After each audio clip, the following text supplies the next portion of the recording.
All tired and stiff for the day, she rushed to drive back to her home. Wore a black jacket, white shirt, black jeans, and a pair of black shoes. All polished and shiny, she stood organized yet present inside the chaos of her own mind.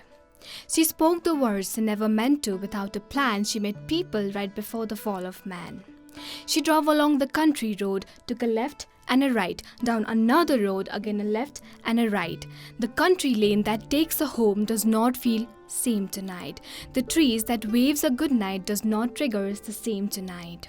She had been driving to her house that had not existed for decades. She thought of turning back, but then a perfectly wrapped, undisturbed past came along her side. She slowed the car as a new house came into her sight. The same chocolate brown bricks that made the tiny balcony had now turned into a congested room. The bushes on the side has now become a barren land.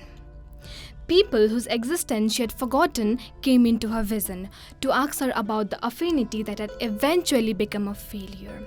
She was not sure. She was not even sure they would ask about a nightmare that still haunts her every night. She drove slowly, bumpily down a narrow lane to escape the perfume of brambles and pain. Nothing but empty field on both sides for almost a mile. The stench of burning memories struck her as she got out of the car, walked peacefully to the yard to the front door, rang a doorbell, and then she knocked. The door had not been laced properly and it opened as she ripped it apart. It had been long since he got into his arms. Arms still got habituated, but the heart still yearned for the presence. She wanted to be a novel in his bookshelf, but turned out to be a parallel universe with aimless slave. If they ever crossed paths again, they merely would. But she is afraid to look into his eyes, oceanic and vast, that would lead her into the middle of nothing.